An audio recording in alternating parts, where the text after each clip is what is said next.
کے حوالے سے رکھا، اور آپ حضرات کل بھی جشن میں تھے، آپ حضرات پرسوں بھی جشن میں تھے،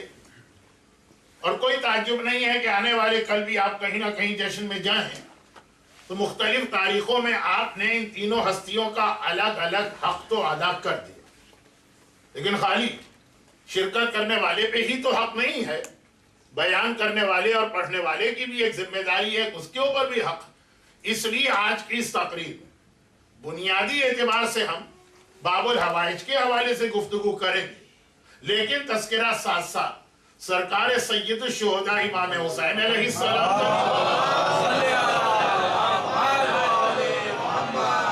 اور اس امام معصوم کا بھی ہوگا کہ اصلاً تو جس کی ولادت کی شب اب لگ چکی ہے، اور پڑھنے والوں کی بھی مجبوریاں ہوتی کہ جب اتنی ساری مناسبتیں جمع ہو جائیں تو وہ کیا پڑھیں کیا نہ پڑھیں، تو اس تمام ہمارے قابل احترام قصیدہ خان اور منقبت خان حضرات نے باقی تمام ہستیوں کے حوالے سے کچھ نہ کچھ ذکر کیا، مگر ابھی ہمارا چوتھا امام تھوڑا سا محتاج نہیں ہے، لیکن ہم اور آپ اس ثواب سے محروم ہیں کہ جو چوتھے امام کے ذکر کا بھی ثواب ہوتا، تو تھوڑا سا میری تقریر میں تذکرہ اس امام معصوم کا بھی ہوگا، جو اصلا حقیقتاً پوری تقریر انہیں کے حوالے سے ہونا چاہیے، کیونکہ جیسا کہ میں نے عرض کیا کہ جو رات لگ چکی ہے اور رات کو لگے ہوئے بھی خاصی دیر ہو چکی ہے، وہ ہمارے چوتھے امام سید الساجدین زین العابدین علی بن الحسین علیہ السلام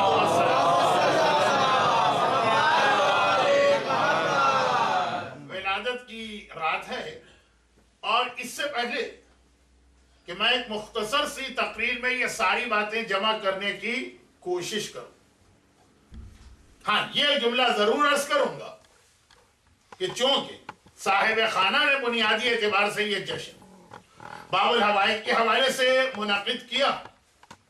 تو حضرت عباس کی شخصیت درمیان میں ایک ایسی شخصیت بنتی جو آقا حسین اور سید الساجدین کو، یعنی باپ اور بیٹے کو، علی ابن الحسین و حسین ابن علی، ان دونوں کو کئی جگہوں پہ جوڑنے والی میرے مظلوم آقا عباس علمدار کی شخصیت ان دونوں معصوم اماموں کو آپس میں جوڑنے والی کی، چونکہ محفل ہے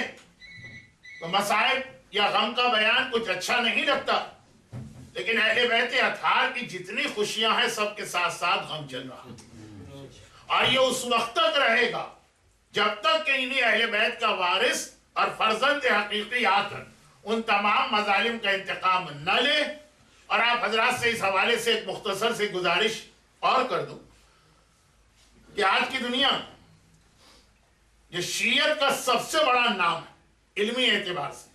وہ ہے آیت اللہ العظمیٰ آغا وحید خراسانی کا، چونکہ میلبن کے مومنین کی ایک بڑی تعداد آیت اللہ سیستانی کی تقلید میں، اور بعض مومنین آغا خامنائی کی تقلید میں، اور بعض مومنین کسی کی بھی تقلید میں نہیں، تو یہ آیت اللہ العظمیٰ آغا وحید خراسانی کا نام اتنا زیادہ میلبن میں معروف نہیں، لیکن یاد رکھیے کہ علمی اعتبار سے اس وقت دنیا شیعت کی جو سب سے بڑی شخصیت مانی جا رہی ہے، میں نے پچھلے ہی ہفتے امام علی سینٹر اپنے برادر محترم ندیم سرور صاحب کے بیان سے پہلے اپنی مختصر سے پیشخانی میں تھوڑا سا تذکرہ کیا تھا، تو انہوں نے اتنے عظیم مرجع، دیکھیں میرے پاس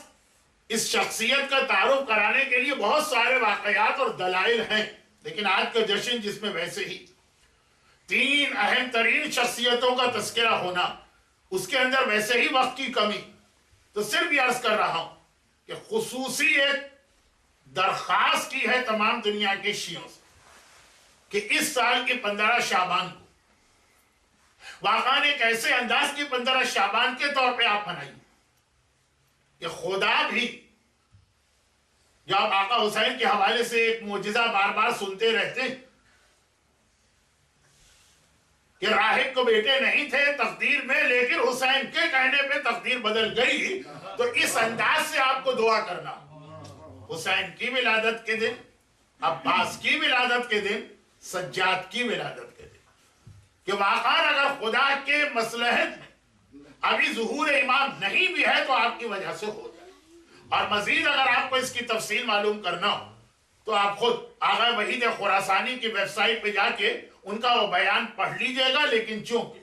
ماہ مبارک شعبان 15 شعبان سے پہلے یہ میری پہلی اور آخری تقریر ہے میلبرن کے مومنین کے لیے، تو میری بھی ایک ذمہ داری تھی، وہ میں نے ذمہ داری آپ تک پہنچائی. لیکن یہ جملہ بیان اس جملے کی وجہ سے ہو کہ اہل بیت اطہار کے یہاں کوئی بھی خوشی ہو غم ساتھ ساتھ چلے گا. خاص طور یہ 3 شخصیتیں جن کا تذکرہ سجاد پیدا ہوئے تو اہل بیت کے گھر میں غم منایا جائے. سجاد کی ولادت پہ نہیں، ان مصائب کی وجہ